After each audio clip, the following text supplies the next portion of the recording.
مونسی شبهای تاری انبیاست. شاعر میگوید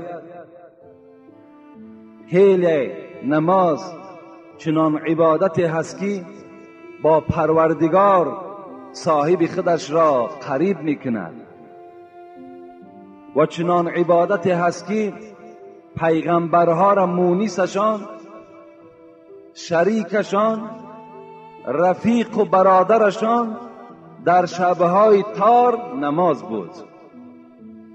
پیغمبر ما و شما شب که میشد حضرت طهارت میکردند، جای نماز هم میپرتافتند، تا روز نماز میخواندند، تا روز نماز میخواندند.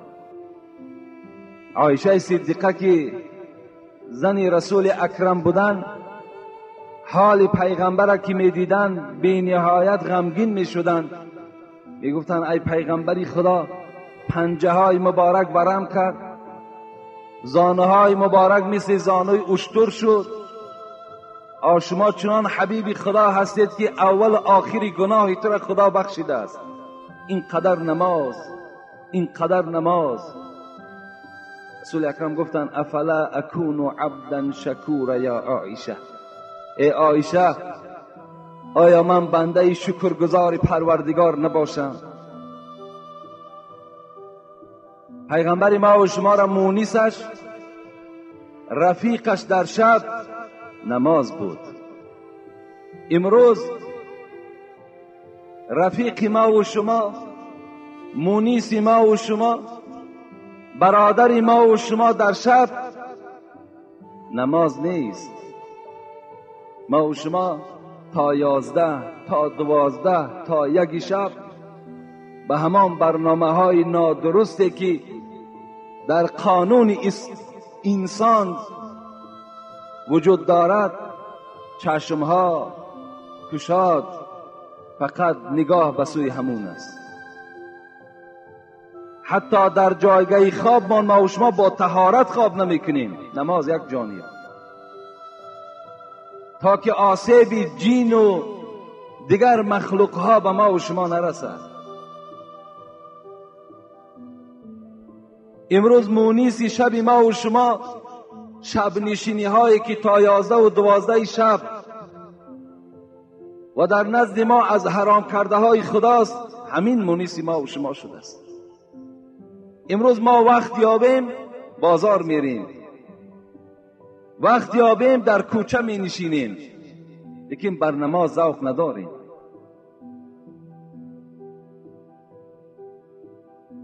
مونسی ما و شما، یاردمچی ما و شما باید هر زمان نماز باشد.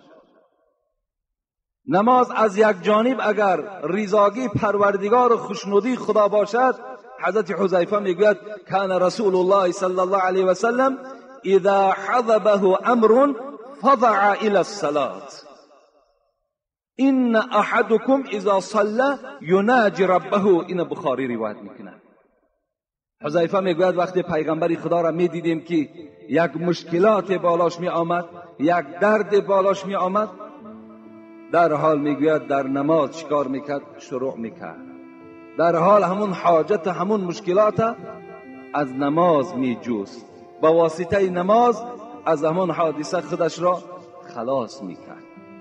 شما هم میتوانید تمام مشکلاتی که دارین اگر نزد شما آمد، در حال جای نماز پرتایین، از پروردگار زاره و تولا کنین، آن مشکلات شما را خداوند با احترام این نماز، با حرمت این نماز از شما دور میسازد.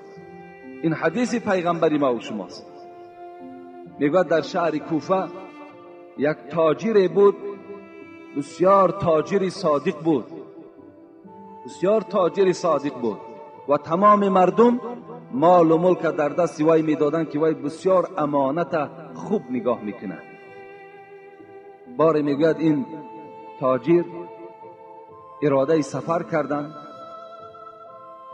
و در راه میگوید یک مرد پیش راه او را گرفت و گفت میخواهم که در همین اسب تو همراه تو یک جا سوار شوم و این یک تنگه را برای رهکیرا، رهپولی مرحمت به تو تسلیم میکنم و من هم به همون منزلی که شما میروید همونجا میروم. مرا نمیبری. این مرد خدا ترس در حال ویم در اسب سوار کرد. آمدن به یک بیش هزار میگه رسیدند و این مرد از عقب نشسته گفت این راهی که تو رفته ایستاده راهی دراز است، اگر به این جانبی که من به تو اشاره دارم به این جانب اگر میانه بر میگوییم ما و شما، اگر با این جانب رویم باز راه کوتاه‌تر میشود. این تاجر گفتن من به این جانب راه را ندیدم. گفتن من تو را راهنمایی میکنم. این حضرت میگوید اسب را همون جانب گردانید. میگوید در یک جای رسیدیم که علفهای بلند داشت و نگاه کردم که استخوان‌های زیادی آدمیزاد در اونجا پرتافته شده است و این مرد میگوید در حال مرا از بالای اسب تیله کرد، در زمین زدم و کارد خود کشید و گفت الحال من تو را هلاک میکنم و آن مال و ملکی که در دست خود داری اونها را همه را برای خود ذخیره میکنم. این مرد گفتن مادام نیتی تو این ناپاک این باشد اجازت نمیدهی که من 2 رکعت نماز خوانم و پروردگار خود راز گویم بعد او میلش من راضی هستم. این ظالم گفتن امین استخوان‌هایی که در پهلو میبینی همه اینها هم مثل تو گفت آرزو داشتند، آرزو کردند و از من طلب کردند که 2 رکعت نماز خوانیم. من به آنها اجازت دادم لکن نماز به آنها دستگیرم نشد. این حضرت که از تحت دل نماز میخواند، نماز ریایی نداشت، نماز برای مردم نشان دادن نداشت، نماز صدقاً بود. گفتن میلش، گفتن هرچی باد آباد من 2 رکعت نماز خوانم. گفتن خواندن بگیر. این حضرت میگه جای نماز پرتافتن شروع کردن الحمدلله رب العالمین الرحمن الرحیم مالک یوم الدین. سوره فاتحه را تا آخر خواندن. مادامی که خوف این ظالم در دل او غلبه کرده بود دیگر زمی سوره یادش نمی آمد، نمیدانست کدام سوره را بخواند. هر چی فکر میکرد در یادش سوره نمی آمد. در حال میگه در زبانش سوره دور گشت از سوره نحل اما یجیب المضطر اذا دعاه و یکشف السوء. این آیت میگه در زبان این تاجر در حرکت در آمد که معنای اینه.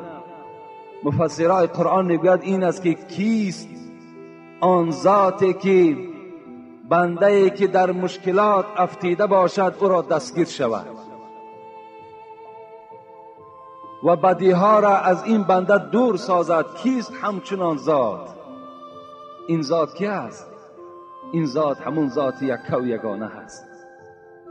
وقتی میگوید خان نماز و سلام داد، نگاه کرد که یک اسب یک سواره دارد و چنان با یک صورت تیز بالای این ظالم میگد هجوم کرد و این ظالم میگد سری او را از بدنش جدا کرد و این تاجر گفتن ای دوستی خدا، گفتن بسیار موافق آمدی و در وقت ضرورت آمدی. تو کی هستی؟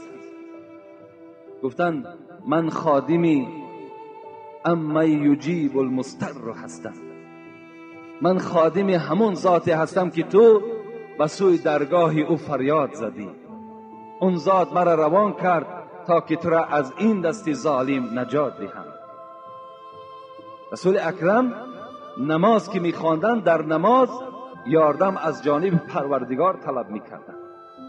از این خاطر این نماز ما و شما از یک جانب اگر خوشنودی خداوند باشد، از جانب دیگر همه حادثه ها را رفع میسازد، همه مشکلات دور میسازد.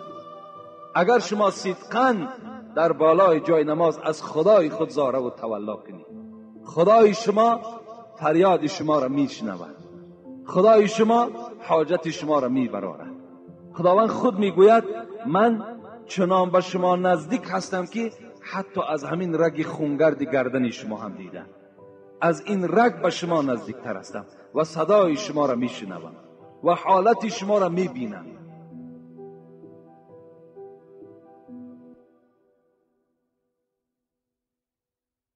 آیتی که تلاوت کردیم والذین هم علی صلواتهم یحافظون، سوره مؤمنون است. آیه های 9 تا 11 او هست.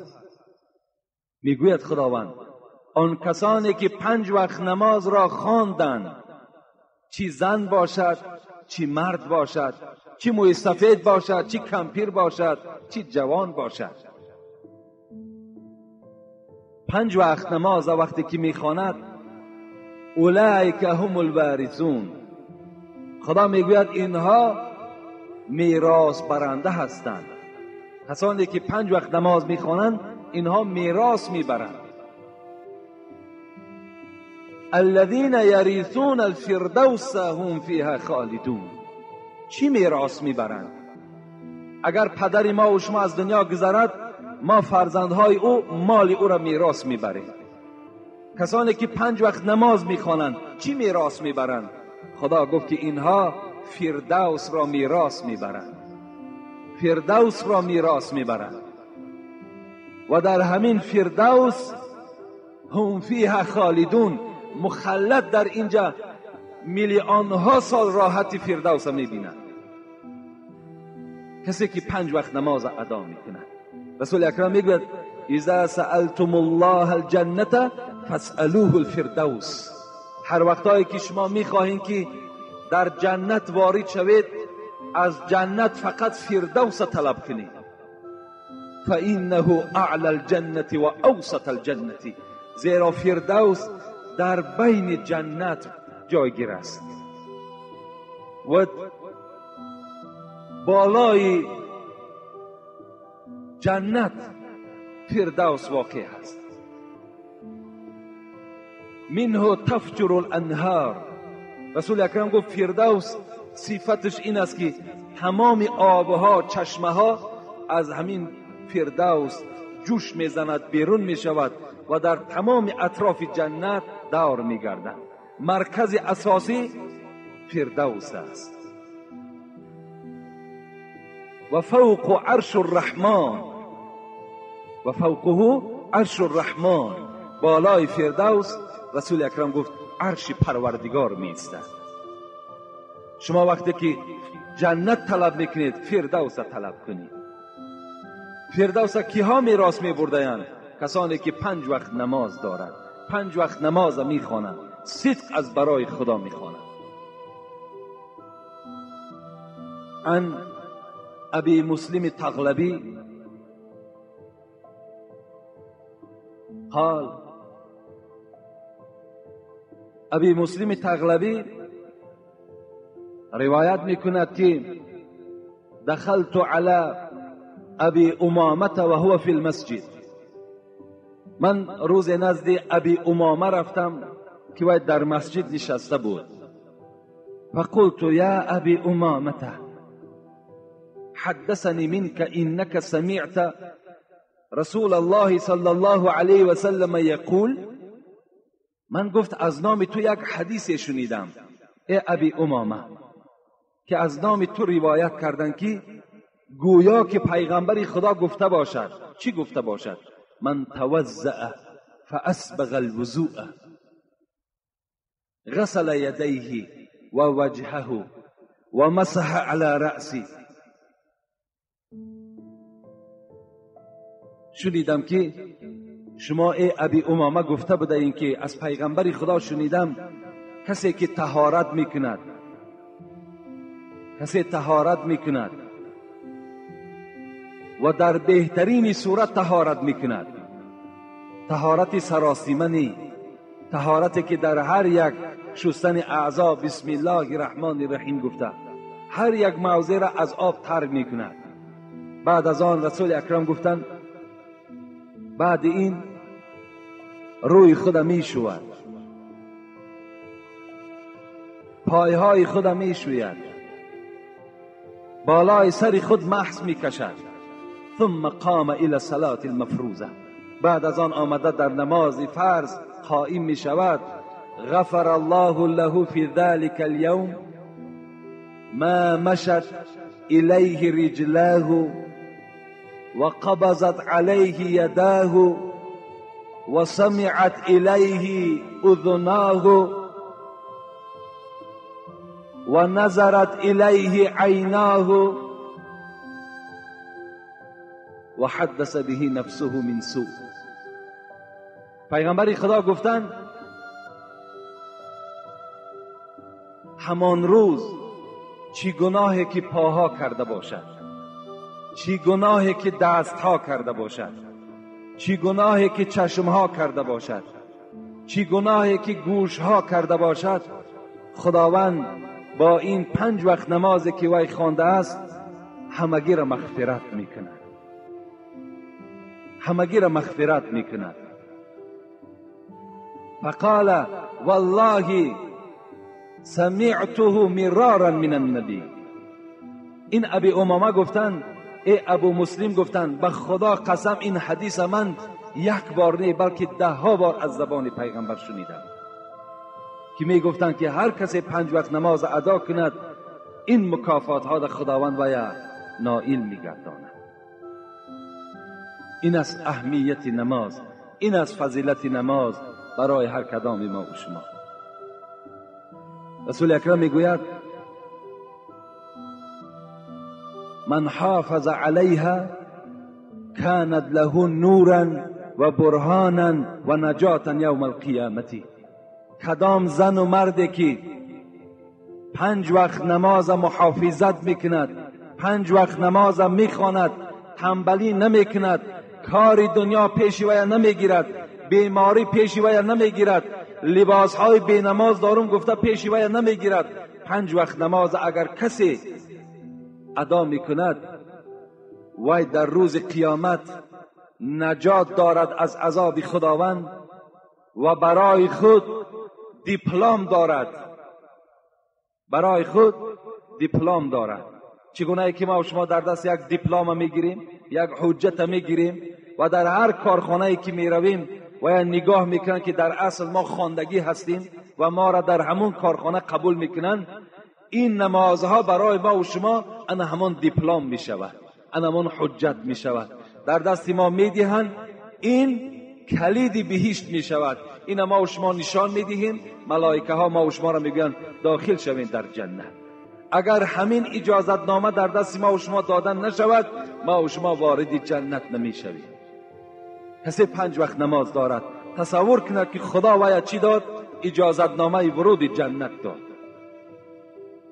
لیکن در دوام حدیث گوش می اندازیم و من لم یحافظ علیها. لیکن کدام بدبخت و ناشکری که 5 وقت نماز نمیخواند، 5 وقت نماز در سستی دارد، در 5 وقت نماز بی پروا است، لم تکن له نورا ولا برهانا ولا نجاتا و کان یوم القیامت مع فرعون و هامان و ابی ابن خلف. چه وعیدی سخت است، چه ارزنده هستند این طایفه بی نماز. رسول اکرم گفت کسی که 5 وقت نماز نخواند، این نعمت پروردگار در کفران کرد، ناشکری کرد، اینها در روز قیامت نجات ندارند، اینها در روز قیامت اجازت نامه ندارند، بلکه اینها چیکار میکنند؟ اینها روز قیامت پدرشان واریثشان فرعون است. فرعون فقال این ربکم الاعلی. این بدبخت گفته بود من خدا هستم. بی نمازها همراه فرعون هستند. هامان گفته کی را میگن؟ وزیر این بدبخت، وزیر فرعون هامان بود.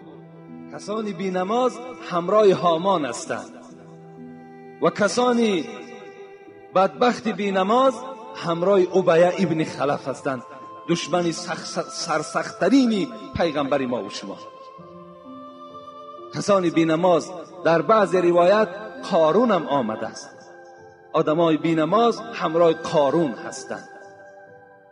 من میخواهم که شمس الدین ذهبی را همراه بعضی از مفسرین چرا پیغمبر خدا فرعون گفت، چرا پیغمبر خدا هامان گفت، چرا پیغمبر خدا قارون گفت، چرا پیغمبر خدا ابی ابن خلف گفت، چرا گفت؟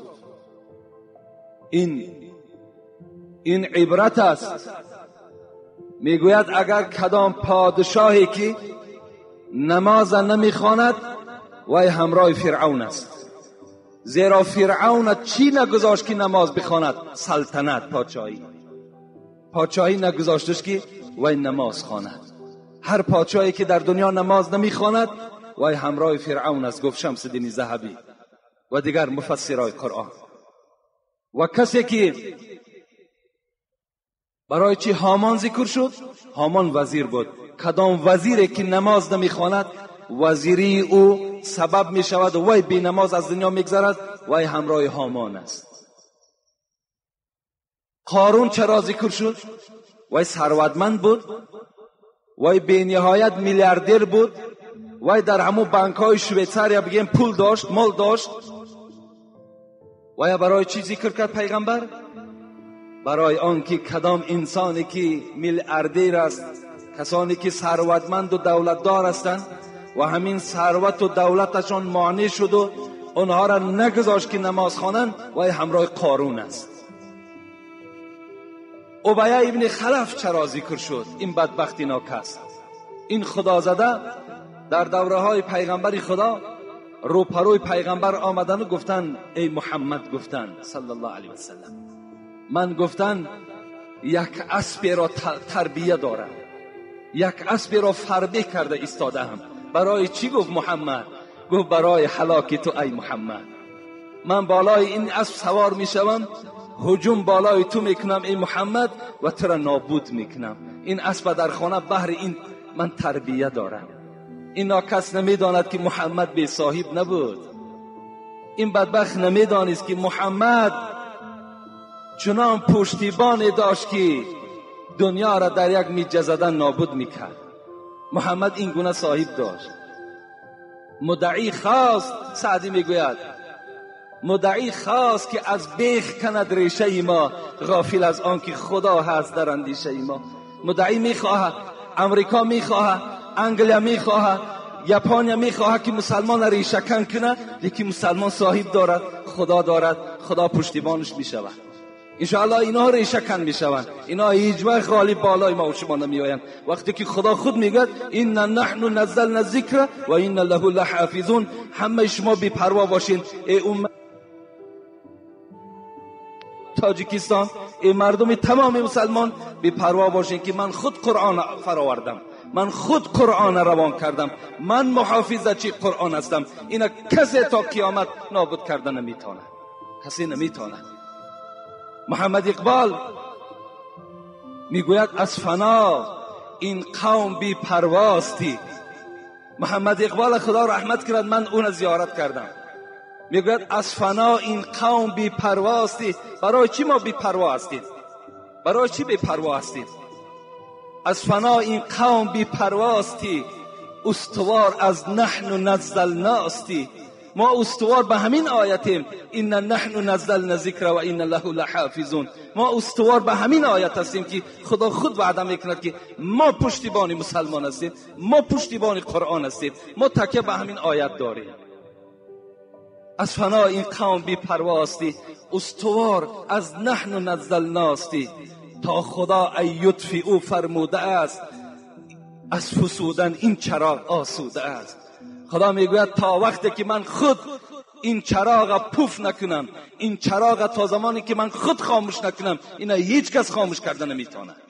این چراغی هست که هر روز چراغ احمدی را حق بافروخت، کسی پوف کرد ریشی خیش را سوخت. کسی را پوف میکند و خود میسوزد. هیچگاه قرآن نمیسوزد، اسلام نمیسوزد، اسلام شکست نمیخورد.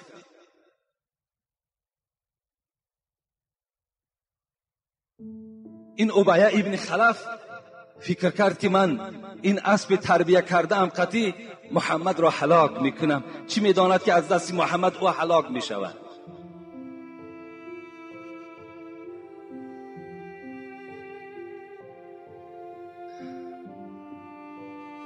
ای بریده، ای بریده آن لب و حلق و دهان، به این دشمنان اسلام رومی مراجعت میکند. ای بریده آن لب و حلق و دهان، کی کند توف سوی مه یا آسمان، توف برویش باز گردد بیشکی، توف سوی گردون نیابد مسلکی. این توفی که اونها دارن، این هجوم هایی که اونها دارن، اینها میگوید به سر خود ایشان می آید. اینها در آسمان هیچگاه جای نمیابند که اونها استوار شوند. جنگ احد بود، این بدبخت در همون اسب سواره خود سوار شد. از اون جانب محمد بود صلی الله علیه و سلم، از این جانب این مشرکان عرب با همراهی ابو سفیان که این جنگ را بیشتری پول از جانب ابو سفیان شد برای طرفداری مشرکان. از اون جانب حرکت کرد ابیه ابن خلف با اسب خود. صحابه پیغمبر گفتند که رسول اکرم اون ناکس هم با تو میخواهد هجوم کند. رسول اکرم گفتند بگذار پیش بیاید، بگذار پیش بیاید. ابیه ابن خلف نزدیک آمد.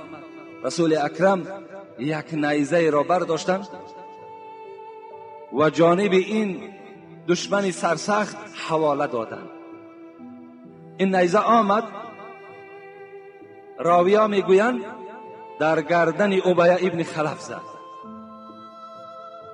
از ضرب سخت محمد ابیه ابن خلف بر زمین زد و از جای خود خیست، در اسب سوار شد و پس گشت، از میدان جنگ برآمد. ابو سفیان خنده کرد، گفته ابیه ابن خلف در گردن تو اونقدر جراحی و ازبینی نیست که تو مثل گاو فریاد زده ایستاده ای. گفت ابو سفیان گفت قسم به لات و عزا، وای به خدا باور نداشت، به همون هیکل ها باور داشت. گفت قسم به همون لات و عزا که تو میدانی که این ضربه کی است؟ این ضربه محمد است، این ضربه آدم عادی نیست، این ضربه محمد است. گفت و گفت به خدا قسم، گفت به همون لات و عزا قسم که اگر این درد که در گردن من است اگر در مردم حجاز تقسیم کنی همش هلاک می شود. و این ابیه ابن خلف با همین داد و با همین فریاد بدبخت از دنیا گذشت. روز قیامت بی نمازهایی که به تجارت مشغول بودند و تجارت اونها را نگذاشت که اونها نماز خوانند.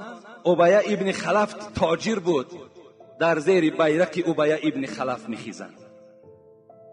کدام تاجره که امروز نمیخواهد یا اینکه دکان نمیتواند که در او را، دروازه او را بپوشد و نماز جمعه خواند و نماز 5 وقته خواند، فردای قیامت در زیر بیرق این ناکس، این نالایق ابیه ابن خلف سر میبردارد. چی ناخوب است، چی زشت است، چی شرمندگی هست که آدم در زیر بیرق فرعون، در زیر بیرق هامان، در زیر بیرق قارون، در زیر بیرق ابیه ابن خلف خیزد. چی خوش است که ما و شما در زیر بیرق محمد اگر سر بردارید. چی خوش است که اگر ما و شما در زیر بیرق ابو بکر اگر سر بردارید. چی خوش است که در زیر بیرق عمر که در محراب از دست فیروز ابو لولوی مجوسی زده شد، روده ها برآمدند، حضرت فریاد زدند آیا عبدالرحمن ابن عوف هست؟ گفتن هست. گفتن پیش در آمد حضرت در همون حالت از پس عبدالرحمن ابن عوف نماز خواندن عمر ابن الخطاب، در حالتی که روده های مبارک کشال بدن، نماز خواندن، تمام کردن. اونها مثل ما و شما مثل دانچین، مرغ دانچین نماز نمیخواند، بلکه 2 رکعت نمازی او ساعت دوام میکرد. حضرت طاقت کردن نماز خواندن. چی خوب است که ما و شما در زیر بیرق عمر سر برداریم. چی خوب است اگر ما و شما در زیر بیرق عثمان سر برداریم. چی خوب است اگر ما و شما در زیر بیرق علی سر برداریم. این برای ما و شما خوب است. خوش به حال همون خانواده‌ای که اصلاح شده است. خوش به حال همون زن و مادر و کودکایی که در خانه سحر میخیزند با یک حالت وزنی چشمها را میشکند، خواب اونها را غلبه میکند. لیکن ایمان، لیکن این مردی بزرگی که در خانه سرفرمانده خاندان است، اونا را بیدار میکند و جای نمازها و پرتافتگی نماز میخوانند. خوش به حال اون خاندان. اون خاندان چه مبارک خانه هست. رسول اکرم میگوید لا سهم فی الاسلام لمن لا صلاة له. بی قدرترین، بی حیاترین، شرمنده ترین انسان در روی دنیا نفری هست که نماز ندارد. در بین تمام ملت، در بین این 7 میلیارد آدمی که در دنیا زندگی میکنند، رسول اکرم گفتن لا سهم. سهم گفته قدر قیمت میگن. قیمت ندارد شخصی که نماز نداشته باشد. بی آبرو هست، شرمنده هست. یک شیخ خواستن که سفر کنند و سفر او با طریق راه بحر بود. آمدن نزد ساحل و کشتی منتظر بود حضرت در کشتی نشستند. وقتی که کشتیبان کشتی را حرکت دادند، در بین ساحل رسیدند، این شیخ به همین بحر نگاه کرد که حیوانهای آبی یکدیگر را میخورند. حتی نگاه کرد که ماهی را میخورد. شیخ در حیرت افتاد. این چی معامله باشد که حیوان را میخورد؟ این بار اول میبینم که ماهی را میخورد. کشتیبان فریاد زد، گفته دوست خدا این چی معامله هست که امروز من میبینم؟ گفتن ای شیخ، گفتن این 10 سال شد که من در این ساحل، در این دریا مهنت میکنم، کشتی خودم میرانم، این احوال را مشاهده میکنم که حیوانهای دریا یکدیگر را میخورند، حتی ماهی‌ها را میخورند. شیخ در حیرت افتادند و در حال برای سیر این آشکار کردن جای نماز پرتافتند و سوی پروردگار خود مناجات کردند، خدایا از سیر این ما را خبر بده. این چه احوال شد؟ این دهشت است، گو این مصیبت است. مناجات آمد. ای دوست خدا، گفت باره در این کنار بحر یک شخص بی نماز خواست که از این آب بحر بنوشد. فکر کرد که این آب شیرین است. وقتی میگوید در دهان خود یک مشت آب گرفت و انداخت و دهان او را نافار کرد، زیرا که آب بحر تیز است، تروش است. در حال میگوید همون آب پس گردانید در بحر پرتافت. از زمانی که آب این دهان بینماز در این بحر پرتافته شد، این مصیبت در بحر فرا گرفت. از یک آب دهان بینماز امروز در این داخل بحر مصیبت است. امروز حیوانها به حیوانها هجوم دارند، ماهی‌ها یکدیگر را میخورند. از چی حساب؟ از حسابی که این بینماز آب دهان خود در بحر پرتافت.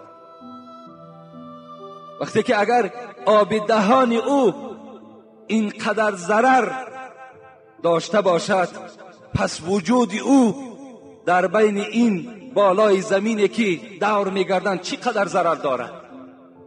میگوید زمین روز 3 بار به سوی پروردگار زاره میکرده است، ای پروردگارا به من رخصت بده. چی رخصت بده؟ رخصت ده که تا 3 طایفه را در قعر خود کشم، عذاب دهم. خداوند میپرسید است ای زمین اینها کیا هستند؟ میگفت است یکم کسانی که مردم را بیگناه خون میریزند. مردم مسلمان را بیگناه خون او را میریزند. این طایفه را من طلب دارم. و دوم این طلب من این است که کسانی که از زنا در بالای من غسل میکنند، وای به حال جوانی که زنا میکنی. زمین امروز مثل همون سگی که به سوی یک انسان غرس دارد صدا میبرارد که وای یک شاده کنند تا که وای یک کنده کند، پاره پاره کند. امروز زمین نسبت تو غضب دارد که پروردگارا آن موی سفید است، وای زن است، وای کمپیر است، دختری جوان است، جوانی جوان است. خدایا بر من اجازت ده تا که این طایفه‌ای که از زنا در بالای من غسل میکنند، اینها را من چیکار کنم؟ با فرو در شکم بی خود بکشم. اونا فکر میکنند زناکار که زنا کردم غسل کنم پاک میشم. تو پاک نمیشه. از زنا انسان پاک نمیشه، وای دایم جنوب است. آدم از کدام وقت پاک میشد؟ وقتی بازن حلالی خود میرسد. این حالت ده آب وای پاکیزه میکند، آب از وای نفرت دارد. سوم، همان کسانی که نماز نمیخوانند، پروردگار را رخصت ده که اینها را من بر شکم بی خود فرو برم. یقین است ما و شما روز وارد قبر میشویم که این شکم بی زمین است. چه بدبختی است که اگر ما و شما خون یک برادر ریزانده باشیم، یا چه بدبختی است که ما و شما زنا کرده و توبه نکرده باشیم. چه بدبختی است که ما و شما اگر نماز نخوانده باشیم. وای به حال ما و شما که قبر نسبت ما و شما چی احوال بدی را در اونجا برقرار میکنه.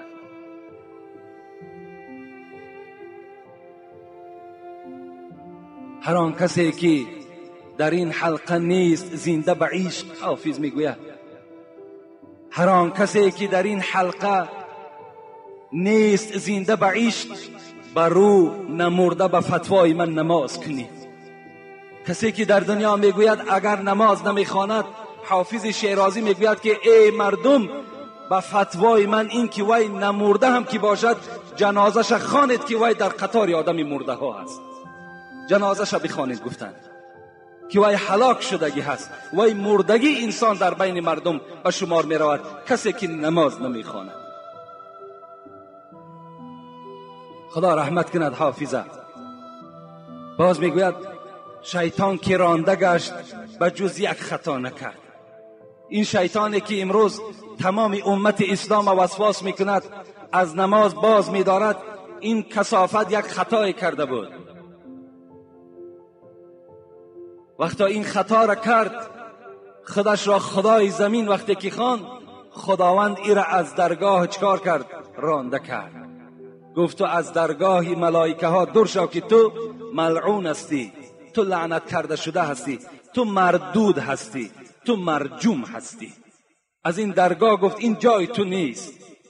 شیطان که رانده گشت به جز یک خطا نکرد، خود را برای سجده آدم رضا نکرد. دیگر خطای شیطان این بود که وقتی خداوند آدم آفرید و گفت ای جمع ملائک، اون زمانها شیطانم در قطار ملائکه ها بود، گفت آدم سجده کنین. همه سجده کردن، شیطان سجده نکرد. چی گفت؟ خلقتنی من نار و خلقته من طین. پروردگار گفت مرا تو از آتش آفریدی و یا از خاک آفریدی. آتش لایق نیست که خاک سجده کنه. از روی این گفتار شیطان پروردگار از درگاهش رانده کرد. حافظ امین یادآوری میشد که شیطان که رانده گشت به جز یک خطا نکرد، خود را برای سجده آدم رضا نکرد. شیطان 1000 مرتبه بهتر ز بینماز. او سجده بر آدم و این بر خدا نکرد. حافظ میگوید این شیطانی که دوزخی هست، کافر است، ملعون و مردود و مرجوم است، این از بینماز بالاتر است در قدر و فضیلتش، زیرا که وی آدم سجده نکرد، لیکن این انسان ها خدا را سجده ندارند.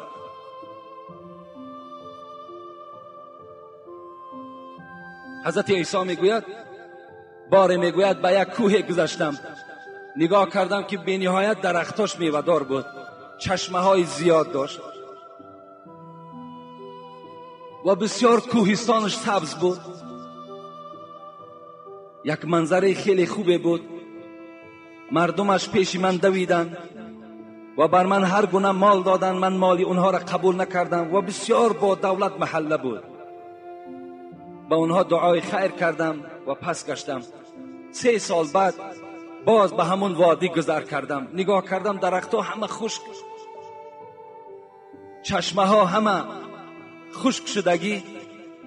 یک بیابانی تماما بگیم در نظر انسان نفرت آور اون محله را فرا گرفته است. کسی در اونجا زندگی نداره. و سوی پروردگار مناجات کردم، خدایا این چه منظره زیبا بود 3 سال پیش، چه حالت شد.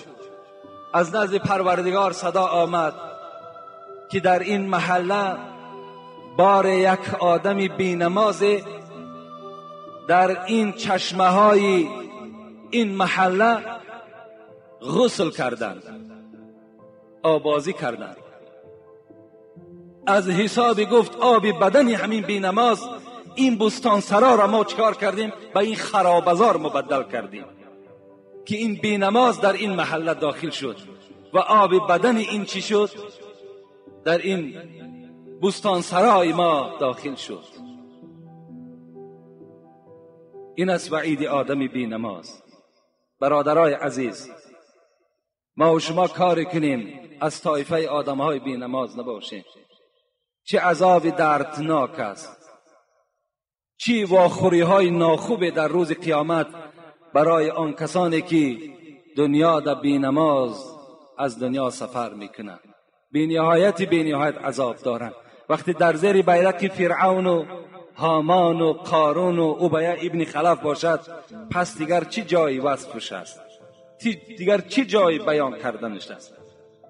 سعدی میگوید وا مشمده که او بینماز است. آدم بینماز میگه اگر نزد تو بیاید قرضدار، اگر یگان معرکه دارد یا میخواهد که از تو قرض بگیرد، وا مشمده که او بینماز است. تو و یک قرض نتی میگوید. برای چی؟ آیا سعدی رحم نداشت؟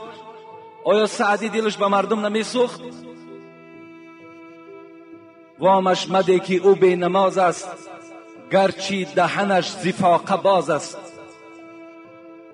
او قرض خدا نمیگذارد، از قرض تو نیز غم ندارد. حضرت میگوید اگر از گشنگی هلاک شود شما با وی قرض ندهید. میگوید زیرا که آدم بینماز وقتی که نماز قرض پروردگار باشد، وقتی وی قرض خدا را ادا نمیکند وی پروای قرض تو ندارد. این است تعلیماتی پیشواهای ما و شما. من فتوای 4 امام به شما میگویم. امام احمد حنبل نسبت به نماز چی میگوید؟ این 4 صاحب مذهب هستند. دنیای اسلام در زیر این 4 مذهب قرار دارد. یکی امام احمد حنبل است، یکی امام شافعی است، یکی امام مالک است، یکی ابو حنیفه ما و شماست. همه اونا از ما و شماست. لیکن امروز که ما و شما در زیر مذهب ابو حنیفه هستیم، از این خاطر من میگویم که ابو حنیفه ما و شماست. امام احمد حنبل میگوید کسی که بینماز است وی کافر است. دلیلهاش انشاءالله من جمعه آینده به شما باز در باب بینماز گپ میزنم از آیاتهای قرآن. با چه آیت امام احمد حنبل این صاحب مذهب است، میلیون ها نفر در زیر مذهبش عالم ها و مولوی ها دارد، وی بیدلیل کافر نمیگوید، میگوید کافر است. امام مالک میگوید بینماز کافر است. امام شافعی میگوید به زمیانی که بینماز کافر است قتلش واجب است. این امام شافعی گفتند. این کتاب است، این نه کتاب حاجی میرزاست، نه کتاب یگان مولوی یگان داملای دیگه است. این کتاب خدا و پیغمبری خداست. این قول مجتهدان ما و شماست. امام ابو حنیفه چی گفتند؟ گفتند کسی بینماز باشد و یا زندانی کنید، زندان برید. در زندان 3 روز وی را محکم کنید و پیشنهاد کنید نماز قبول میکنی یا نه. اگر نماز قبول کند کشاده کنید وی.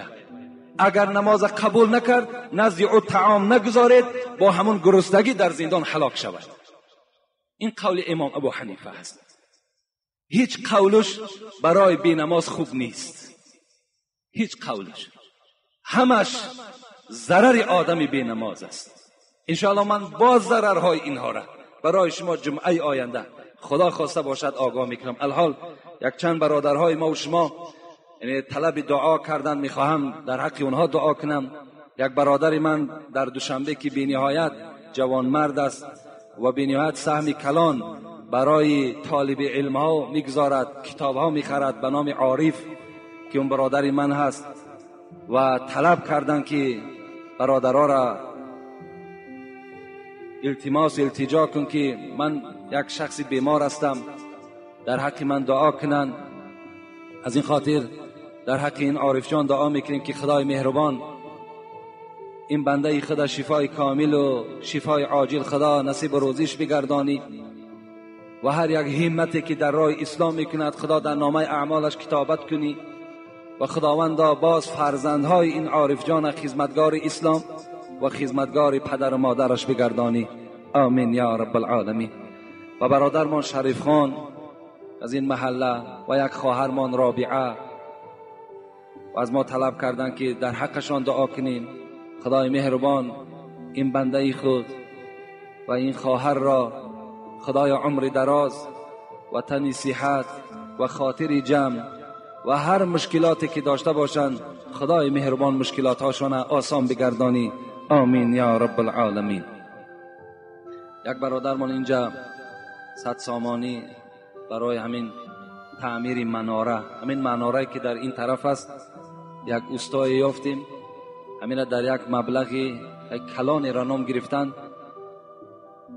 100 سامانی آورده داد است که در همین مناره صرف کنین و کسانی که اگر میخواهند که یعنی یاردمی در همین مناره کنن، این مناره هم خیلی زیبا می شود. اون صورتی که استا کشیده است خیلی صورت زیبا پیدا میکند.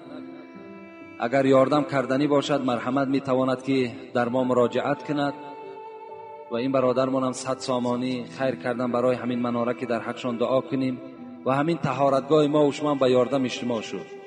یعنی یک سومی کلان در اینجا صرف شد و الحمدلله امروز تیار است و خدمت ما و شما را میکند. اینا صدقه های جاریه هستند، یعنی صدقه های هستند که تو در قبر مردگی خوابی لیکن در نامه اعمال ثواب این رفته ایستاده است. این مبلغایی که شما در مسجدها و در طالب علما صرف میکنین اینا برای شما صدقه جاریه هستند. اگرچه تو تا قیامت که مثال در قبر خوابی 100 سال یا 200 سال بعد تو قیامت هم که شود نامه اعمال تو هوی است و این ثوابش در نامه اعمال تو می رود. و اینجا یک برادر دیگر من 2 قرآن آوردن، فردوس بوده است که در حق پدر و مادرش دعا کنیم. خدای مهربان پدر و مادر این فردوس جان خدا زنده باشند یا مرده باشند رحمت و مغفرتشان کند و خدای مهربان این فردوس جان هم خودش عمر دراز و تن صحت نصیب روزی بگرداند و این برادری که خیر کردن برای آبادی مناره خدا این خیرش به درگاهت قبول بگردانی و همچون صدقه جاریه در نامه اعمالش خدا کتابت کنی. آمین یا رب العالمین. اکی حاجی باتر خانم در حق مادرشان گفتن دعا کنیم خدای مهربان مادر حاجی باتر خان رحمت و مغفرت بگرداند و خود حاجی را خدای مهربان عمر دراز و تن صحت خدا نصیبش بگرداند. آمین یا رب العالمین. السلام علیکم داملای شیرین سخن، خدا علمتان را زیاده گرداند. من میخواهم نامم را عوض کنم. من فیروز نام دارم، از روی کتاب نامم را عمر ماندم. البته عمر ارزنده است، فیروز این کسی بود که عمر را کشته بود، یعنی همون ابو لؤلؤ مجوسی همون نام اصلیش فیروز بود. خوب می شود که ما و شما نامهای اسلامی داشته باشیم. چندین بار من تکرار کردم، شما شرط نیست که یعنی دویده رفته همون پاسپورت ها و شهادت نامه هاتون عدیش کنید. بلکه شما خودتون اعلام کنید که نام من عمر است، کراما کاتبین یعلمون ما تفعلون. این کراما کاتبینه که در شانه های ما و شماست، اونا نام تو را از فیروزی خط میزنن و می نویسن نام این بنده خدا عمر است. و رو گوسفند کشتم، از مکش خون بر آمد و لیکن پا و دستش حرکت نکرد، آیا حلال است؟ این برادر یک گوسفند ذبح کرده است، در حالت ذبح از همان مکش خون بر آمده است لیکن پا و دست نزده است. در فتواها میگوید، در فتوای هندیه میگوید که اگر مال را که شما ذبح میکنید، چی مرغ باشد، چی گوسفند باشد، چی گاو باشد، اگر مثل مال زنده از مکی او خون برآید، اگر چنده که پا و دستش حرکت هم که نکند، حلال است. و فی البزازیه و فی شرح تحاوی، ای از رد المختار صحیفه 217 است. خروج الدم لا يدل في الحياة الا اذا كان يخرج كما يخرج من الحي عند الامام و هو ظاهر الروايه. انا ظاهر روایت میگوید همین است که یعنی برآمدن دم، برآمدن خون، این دلالت نمیکند میگوید بر حیات همون حیوان، مگر هر وقتایی که خارج شود همچنین که خارج میشود از زنده. یعنی اگر مابادای که شما مالا میکشین خون میریزد، میگد این ریختن خون دلالت ندارد که وای مال زنده بود، بلکه اگر مثل مال زنده با همون یک شست و فشاری که از مکی او میپرد، انا همون خیل اگر جدا شود، این حالت اگرچه دست و پای اون حیوان حرکت هم که نکند، این حیوان حلال است. فهمیدین نه صورت مسئله؟ السلام علیکم داملای بهترین برای من و بلند بردارنده نام کلابشهر ما، آیا کدام اعضای حیوان حرام است و چند تا هست و در کدام کتاب هست؟ التماس با من خبر دهید. یعنی چند اعضا، چند عضو حیوان حرام است. این برادر بسیار خواسته است که حتی که چند تا هستند و در کدام کتاب هستند. همین فتوای درالمختاری که من میگویم، این به نهایت شناخته شده فتوا است. این حتی مردم عرب هم دستگیری میکنند. به نهایت فتوای با قوت و با نفوذ است. در صحیفه 219 همین در این باب چی میگوید؟ میگوید که 7 اعضای حیوان حرام است. 7 اعضاش کدامند؟ یکم خون مسفوح، خونه که از مک حیوان میپرد، همان خونه که از مک میپرد وای اگر در بدن شما پرد شما را بی نماز میکنند و خود همون خونم حرام است. لیکن خونه که از در وقت گوش میده کردن میپرد و در پاچه شما میزند، وای بی نماز.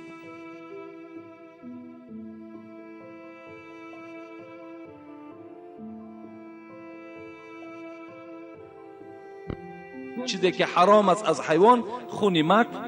دوم آلت نرینه حیوان، اینم حیوان آلت نرینش حرام. سوم آلت حیوان مادینه، آلت همون حیوان مادینه هم سیم حرام. چهارم مایه او، مایه حیوان نرینه، چی آلتش چی مایه هر دوش حرام هستند. 4 تا. پنجم مسانه، یعنی مسانه همون ششدان میگیم و ششدان میگن، یعنی همون جای خچک، جایی که پیشاب همون حیوان جمع میشود.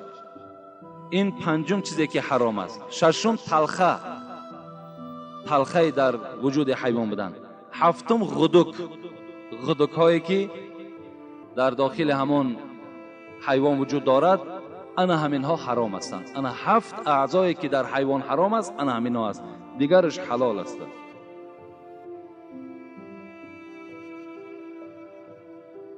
داملای محترم، در بعض مسجدها شخصان امامتی میکنند که سوره ها را بسیار غلط میخوانند. در پس آنها نماز خواندن جایز است یا نه؟ برای کسی که اگر غلطی امام میتونه گرفته و قرائت او نظر به قرائت امام بهتر است، نماز اون کس درست نمی شود. لیکن کسانی که غلط امام گرفته نمی توانند از امام دیده اونها بی سوادترند، این حالت در نماز همه اونها از پس این امام درست می شود. امام کسی می شود که باید قرآن خواند، قرآن درست خواند. همین محراب هم امامتی هم همون ملا و همون پیشوای را می زیبد که علم داشته باشد. شرط نیست که ویا باباش ایشان بود و باباش شیخ بود و آتش ملا بود گفته ویا پیش آورده در محراب گذاشتن در کار. محراب گفتن محراب جای حربی با شیطان است. اینجا ارزنده کسی هست که باید که حقیقت اسلام میگد و کسی هست که در اسلام خدمتگار است و کسی هست که علم دارد. صاحب مختصر میگوید و الاولا بالامامتی اعلم بسنتی ثم الاقرا ثم الاسن. صاحب مختصر خدا رحمت کند میگوید که کی امام شده میتواند، کی نماز مردم خوانده میتواند؟ کسی که عالم باشد، فرض، واجب، سنت، مکروه، مستحب و مباح و دیگر مسئله را در داخل نماز جدا کرده بتواند. بعد از آن قرائت داشته باشد، قرائت از مثل تجوید باشد، قرائت از روی دفتر و از روی مثال یگان از پیش خود اذیت کردگی نباشد، از پیش یک عالم گذراندگی باشد. بعد از آن باز پرهیزکار باشد. اینا می توانند که امامتی کنند.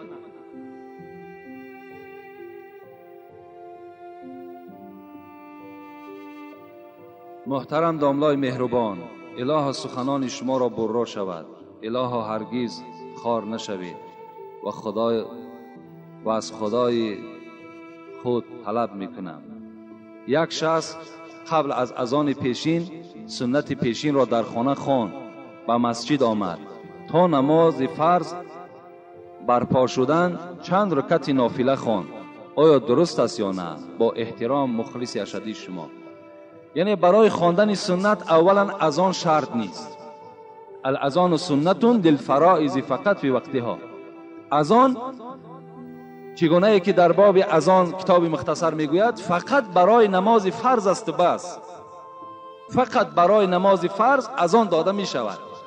اگر شما مبادایی که سنت بامداد در خانه وقتی که صبح میدمد میخوانید، اگرچه مؤذن اذان هم که نگفته باشد نماز شما درست می شود. اذان برای نمازهای سنت نیست.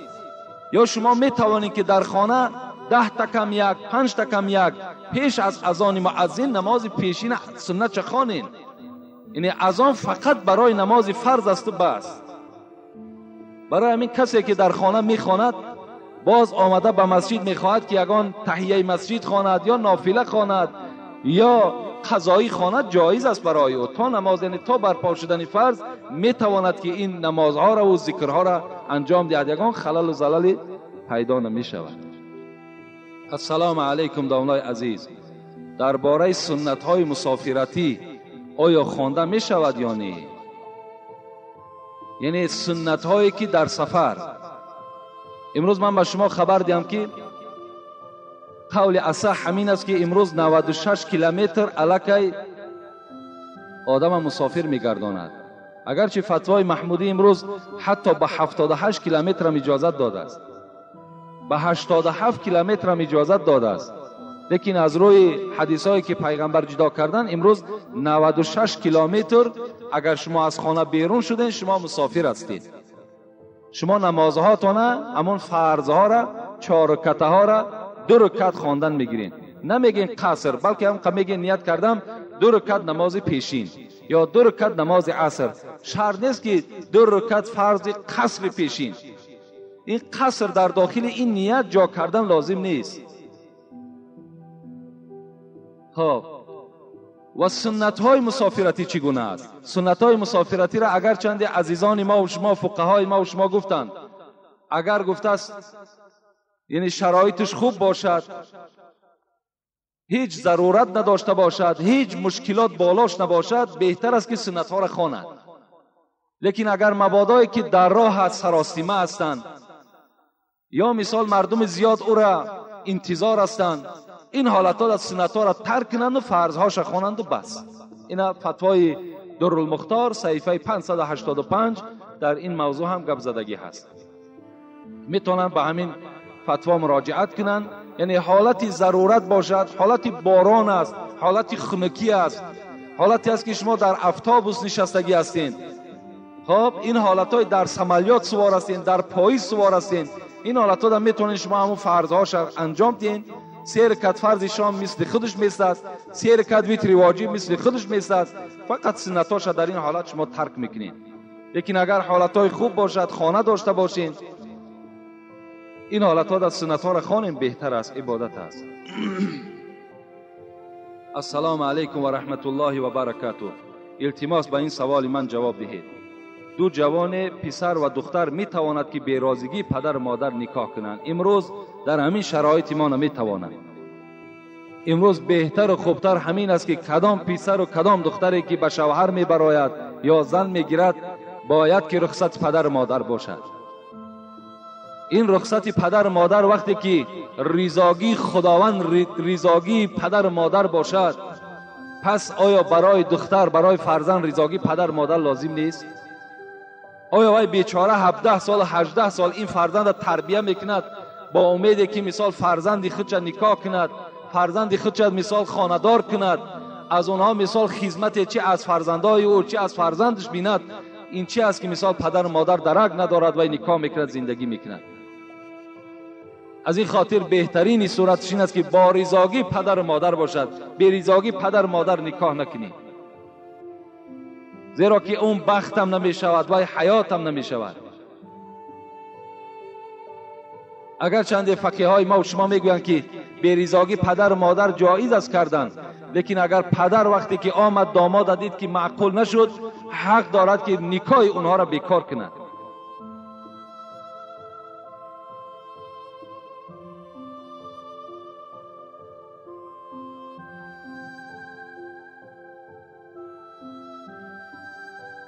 السلام علیکم داملای عزیز. من یکی از جوانهای کمبغل از شما خواهش برادری دارم که از گناههای خود پشیمانم و به نام پاکش قسم دعا کنید که گناه مرا خدا یکتا ببخشد و هیچگاه دیگر گناه نمی کنم. التماس داملای عزیز، پشیمانم. یعنی کدام برادری بوده است که گناه ها کردگی بوده است، امروز پشیمان شده است و در صف مسلمان ها در آمدن نماز می خواند و گفته است در حق من دعا کنید و خدا قسم دیگر گناه نمی کنم. این قسم اولا خوردن لازم نیست، زیرا ناکرده گناه در این جهان کیست؟ بگو. البته بی گناه نمی شود، آدم گناه می کند و چنان خدای داریم که البته بعضی گناهایی که از ما و شما سهوا می شود، نافهمیده می شود، آنها را خدای ما و شما می بخشد. از این خاطر میلش امروز که پشیمان شدی، الکی همین پشیمانی تو خودش توبه است.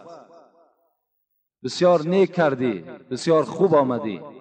دعا کنیم که خدای مهربان گناههای این بنده تا خدای مهربان مغفرت بگردان و خدایا مسلمان حقیقیش بگردان و در اسلام خدمت کردن خدا بر این بنده خود موفق بگردان. آمین یا رب العالمین. بسیاری آدمالی توبه کنی و پشیمانی را نزد حضرت امیر جان در میروان میکنند. حالا که توبه را نزد خدا کنین، فقط از خدا توبه کنین، پیش حضرت امیر جان رفته توبه نکنین، این در گناهگار میشوین. شما الکی این معنای را دارد که از خدا ده هم حضرت امیر جان شما بزرگ میشمارین، نزد خداوند توبه کنین.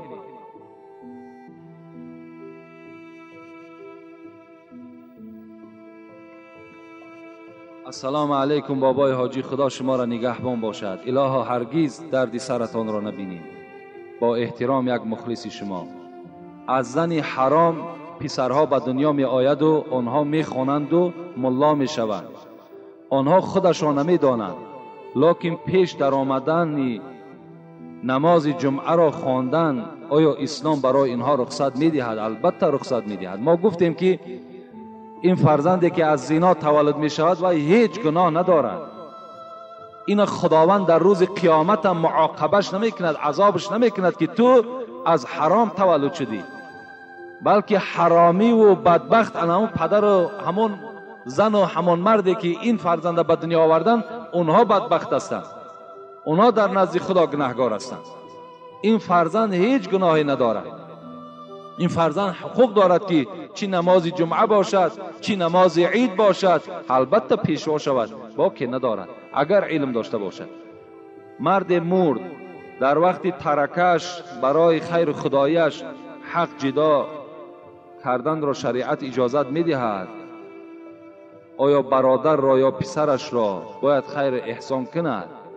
یعنی هیچ وقت از مال انسانی که از دنیا میگذرد برای خیر احسان او مال جدا کرده نمی شود، بلکه آن مالی که از همان پدر و مادر ما و شما میماند اون فقط باید که وارثای او میراث میبرند. اگر پدر از دنیا گذرد زن او، فرزندهای او مال او را میراث میبرند، دیگر یک قسمت مال او را برای خیر خداییش گفته جدا نمیکنند. این گونه در شریعت حکم آمدگی نیست. یکی اگر فرزندهای او از پیش خود برای همون خرسندی ارواح پدرشون اگر خیر احسان کنند، این در اسلام اجازت میدهد اگر شرایط داشته باشند، اگر دستشان برسد.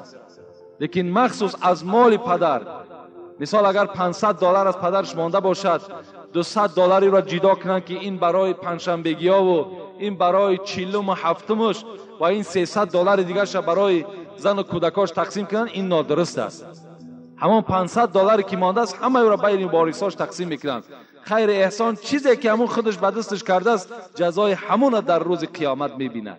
این خیر احسانایی که امروز ما میکنیم هیچ پدر و مادر به امید نشود که خالی از ریا و خالی از زقیدن نیست. هیچ پدر و مادر بیچاره با امید نشوند. کدامی که میخواهد در قیامت سربلند شود، قبر او آرام باشد، در همین دنیا به دست خودت بکن. زیرا امروز چنان گرانی آمده است، چنان مشکلاتی آمده است که باور کنین دیگر ناعلاج خیر احسان میکنی، برای خدا نمیکنی، فقط برای مردم میکنی. برای همین این هیچ ثواب به پدر و مادر نمیرسد و هیچ اولاد نمیرسد.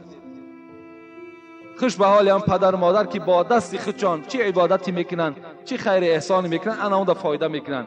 امروز من میبینم بیچاره بسیاری جوان ها میان شکایت میکنن که پیش همین پنجشنبگی را بگیرین، پیش هفتم بگیرین، زور ما نمیرسد.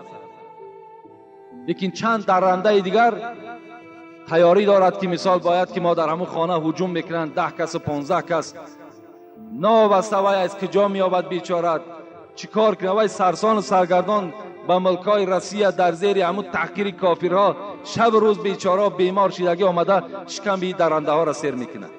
بسیار گناه است. باور کنین پدرها این سخت نیست. باور که من از مهربانی به همه شما مراجعت میکنم که همین خانه ای که ندارد باید که همه کسا محاکمه که مجبور که نمانینش کردن. اگر چوندی میخواهد، اگر چنده که نمیخواهد، لیکن از برای شما میخواهد که باید طعنه نکنن که فردا مثال خیر احسان نکرد. لیکن میبینین همون شرایط ندارد، همون با همراهی وکیل و با همراهی همون ملایی که در محله است مجبور کرد که بچم نکنم این کاره. ثوابت میفارد، میلش این قوتت به همین یک سوزمه است، گفتی چیزا یگان قلمه است، یگان دانه دیگر در همون یگان همسایه برای دلت خرسند شدن تقسیم کن. بس شر نیست این معرکه کلان آراسته کردن. السلام علیکم داملای شیرین سخن و شیرین بیان.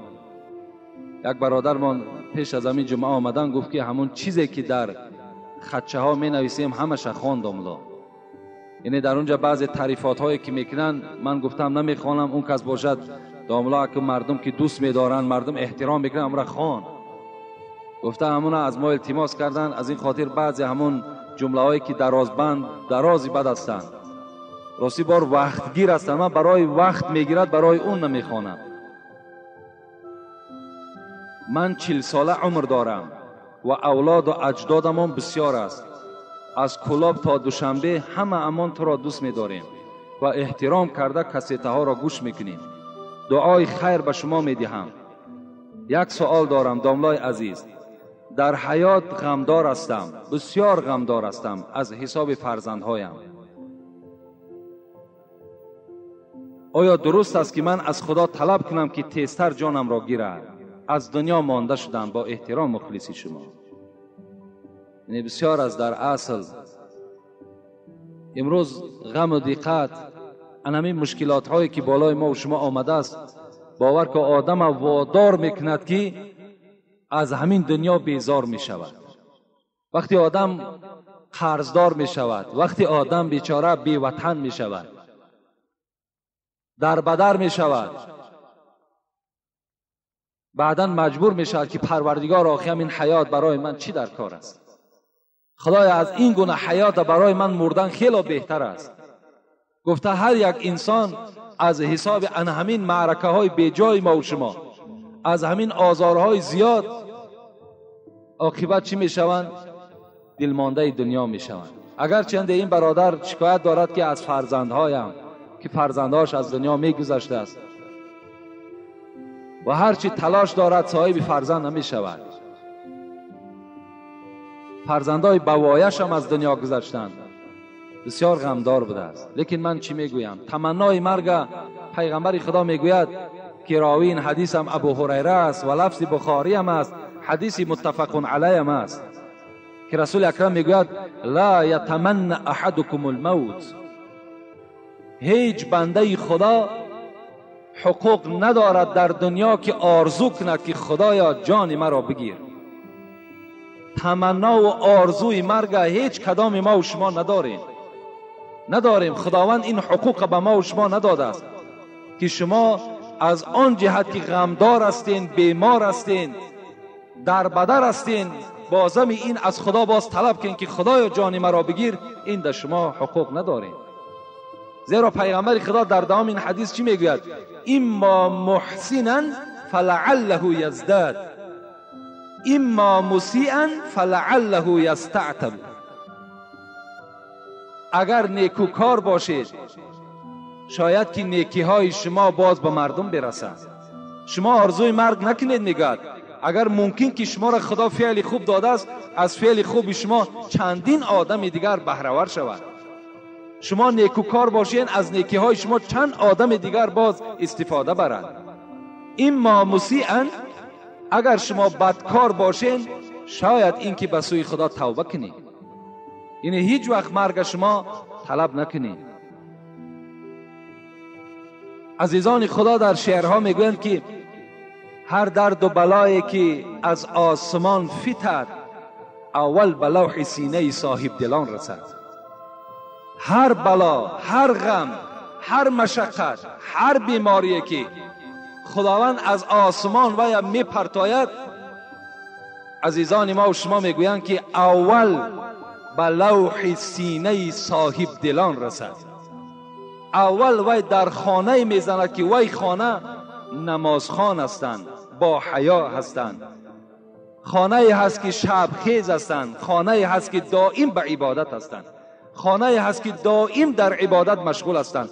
انا بلا اولین بار در انمی خیل خانه ها مهمان می شود. از این خاطر من چی میگویم؟ من میگویم که این برادری که در این غم و دقت گرفتار است، تو هم یکی از بنده های نیکبخت خدا بوده ای. انشاءالله این غم و دقت تو همه دور می شود. این دنیا اونقدر دنیای نیست. انشاءالله در پیش شادی های زیاد داری. در قیامت انشاءالله گردن تو بلند می شود. این فرزندایی که از تو میگذرن همه اینها شفاعت کننده تو در روز قیامت می شوند. خدا رحمت کند. امام عبدالله ابن عباس در کتابا حکایه میکنن که چند وقت بیچاره خانش آمده بود. مثل همین فرزندای ما و شما که سرسان و سرگردان بیچاره ها، زنها و کودک ها را پرتافته و برای پنجشنبگی آتش و برای هفته آتش دیگر نه روسیه مانده است نه دولت های خارجه مانده است، در بدر شدن. عبدالله ابن عباس هم چند مدت بیچاره از خانه دور شده است. فرزندهاش یاد کرد، بار میگوید بعد به خانه آمد. بالا یک اسب میگد سوار بود عبدالله ابن عباس. از یک جویبار میگد اسبش گذشت کرد. از اون جانب یک مرد از همون همسایه‌داری هاشان پیش راه عبدالله را گرفت. گفت عبدالله گفت با تو گفت یک خبری ناخوش میدهم. حضرت عبدالله غمگین شدن، گفتن من چند مدت نبودم، این چی خبر باشد؟ گفت همان فرزندی دوستداری که تو داشتی از دنیا گذشت. عبدالله که چند مدت فرزند ندیده بود، فرزند این میوه دل است، فرزند بی نهایت شیرین است. حضرت در حال از پایان شدن میگه دو جای نماز پرت افتن، 2 رکعت نماز خواندن. این مرد بازگشته گفت عبدالله گفت من به تو خبر مرگ فرزند میدهم و در کار تو حیرت ماندم، تو باشی نماز میخوانی. حضرت عبدالله چی گفتن؟ اعوذ بالله من الشیطان الرجیم بسم الله الرحمن الرحیم یا ایها الذین آمنوا استعینوا بالصبر والصلاة ان الله مع الصابرین. گویا بنده خدا گفت در اصل گفت این خبری تو گفت جگری مرا ریش کرد، این خبری تو مرا بسیار گفت ناراحت کرد، لیکن تو بیخبر هستی که خدا در قرآن گفته است ای کسانی که ایمانی بر خدا دارید هر وقتایی که طلب کمک میکنید، طلب یاردم از خدا میکنید، با نماز و با صبر کنید، نماز خوانید، صبر کنید، این حالت از خدای خود کمک طلب کنید. ان الله مع الصابرین، این حالت خدا همراه صابران است. از این خاطر این برادری که فرزند خود از دست میدهد غم دارد، دقت دارد. برادر عزیز، باز من به تو خبر میدم که عزیزان میگوید در این عالم دلی بیغم نباشد، در این عالم دلی بیغم نباشد، اگر باشد دلی آدم نباشد. در عالم دلی بیغم نیست برادرای عزیز. اگر دلی بیغم هم که باشد، شاعر میگوید دلی آدم نیست وای. اگر دلی آدم باشد وای البته غم دارد. خدا رحمت کند صاحب تذکرة الاولیاء را از ابن عطایه حکایه میزند. دوستان خدا را بینیم. میگوید 10 فرزند داشت ابن عطا، 10 فرزند، و هر جا که سیاحت میبرآمد همراه همین فرزنداش میبرآمد. بار میگوید در بیابان با همراهی این 10 فرزند 10 جگرگوشه خود به سفر برآمد و ناگاه میگوید از پیش یک گروه رازنها اطراف ابن عطا را همراه این 10 فرزند احاطه کردند و مال ابن عطا را تله و تاراج کردند و برای آنه که هیچ شاهد نماند یک نفر در پیش پدر قتل میکردند. چه یک منظره مشکلی هست. شما تصور کنین که وقتی به خانه شما یک ظالم، یک دزد می درآید، مال و ملک شما را میگیرد و در نزد شما تمام فرزندهای شما را نابود میکند، چه مشکلات بالای شما می آید. ابن عطا میگوید با چشمهای خود نگاه میکرد، فرزند کلانیش قتل کردند. ابن عطا به آسمان نگاه میکرد و میخندید. دوم فرزند قتل کردند. حضرت لبخندش تماما گم نمیشد، خنده در لبهاش پیدا شد. سوم فرزند قتل شد. آمد به 9م فرزند رسید. 9م فرزند در پیش ابن عطا به قتل رسانیدند و این فرزند که خردترین فرزند بود و دوست داشته ترین فرزند ابن عطا بود، گشت گفت ای پدر، گفت بی رحم پدر بوده ای. 9 فرزند تو را در پیش تو قتل کردند. تو را باشد در لبهای تو خنده است، خنده تو اصلا از چهره تو کنده نمی شود. تو به سوی آسمان نگاه میکنی و میخندی. آیا خرسند شدی؟ ابن عطا چی گفتند؟ برابر شنیدن این فرزند آخر ابن عطا را میگه گریه فرا گرفت. حضرت میگه گریه کردند و گفتند که قسم به خدا، گفتند ای فرزند، ای جگرگوشه، گفتند در هر یک قتل شما گفتند چنان بی‌ضابطه می شدم، چنان ناراحت می شدم، لیکن چیکار کنم که آن ذاتی که تقدیر به این احوال کشیده باشد، چیکار کنم که این روز را که خدا بر بالای شما خواسته باشد با اون ذات جنجال کرده می شود. قسم به خدا گفتند 70 بار ای فرزند عزیز، گفت من به سوی خدا دعا کردم که خدایا فرزند مرا اقلا یک تش را نجات بده. از نزد خدا الهام می آمد که ابن عطا اگر لبخند تو از لب تو گم می شود و اگر تو ناآرام و داد و فریاد زنی، قسم به جلال و عظمتم که از دیوان عزیزانم خط میزنم نامتر. دوستان خدا در اینها صبر کردند. ما بلا را به کس عطا نکنیم، ما بلا را به کس عطا نکنیم تا که نامش ز اولیا نکنیم. این بلا گوهری خزینه ماست، ما به هر کس گوهر عطا نکنیم. خدا میگوید ای بندگان خدا، شما در غم، شما در دادن فرزند، در بیماری شما داد نزنین، فریاد نزنین، زیرا هر بیماری و هر مشقتی که می آید همه این به اذن من می آید، به اجازت من می آید. من تو را دوست می دارم ای بنده خدا، من تو را دوست می دارم. این بلاها را بالای تو می آرم تا که تو صبر کنی، تا که در این صبر من برای تو مکافات نصیب کنم، من برای تو اجری بیگران نصیب بگردانم. این است مقصد خداوند ما و شما. از این خاطر برادر عزیز هیچ وقت راه افتاده نشو. همه اینها را همچنان بدان که پروردگار تو را نظارت دارد و تو را امتحان میکند. اگر سوره بقره را تماشا کنیم، خدا در قرآن چی میگوید؟ ولا نبلونکم بشیء من الخوف، من الخوف، ولا نبلونکم بشیء من الخوف والجوع ونقص من الاموال والانفس والثمرات. والثمرات، مقصد ما همین والثمرات است. خدا میگوید ای بندگان خدا، من شما را با 5 چیز امتحان میکنم. با چی؟ یکم که امام شافعی را من تفسیرش تماشا کردم، در همین آیت بسیار پسندم آمد، بسیار خوب تفسیر کردن.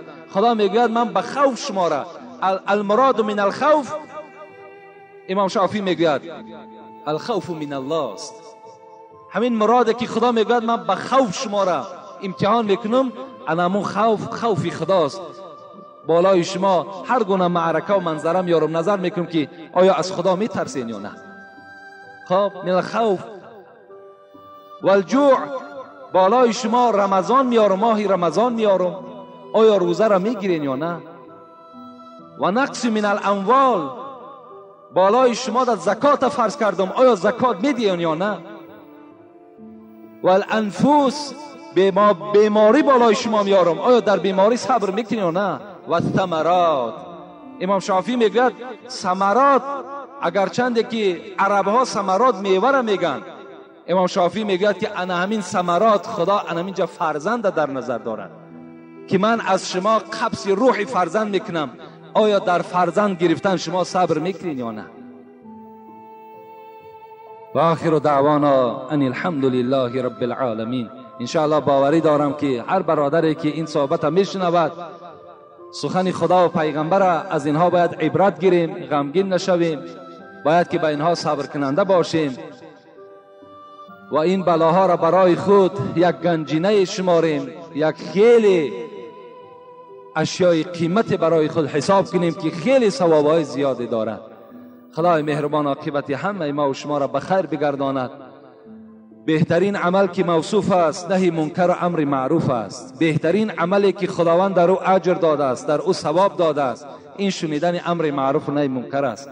خدای مهربان این ثواب امر معروف و نهی منکر را در نامه اعمال این گوش کننده ها کتابت بفرمایی. خدای مهربان این مردم ما را حقیقتا مسلمان کامل بگردانی و خدمتگار در راه اسلام بگردانیشان. و خدای تا دم آخر بهترین نعمت که ایمان است، اسلام است، ما را از ایمان و اسلام دور نگردانی. ربنا فاغفر لنا ذنوبنا و کفر عنا سیئاتنا و توفنا مع الابرار برحمتک یا ارحم الراحمین. اینجا بابای حاجی داستی از همین دامنکوه که نام خودش سید حامد گذاشته است، خوش به حالش، همین داستی و تاور، تیشه و سنگ، قلوخ، همینا را گم کن در کار دیگر. نامها را نامهای اسلامی مانیم برادرای عزیز، نامهای مانیم که در همین نامها یعنی یک معنی داشته باشند. الحمدلله ما مسلمان هستیم. این برادرمان بابای حاجی که سید حامد نام دارن الحال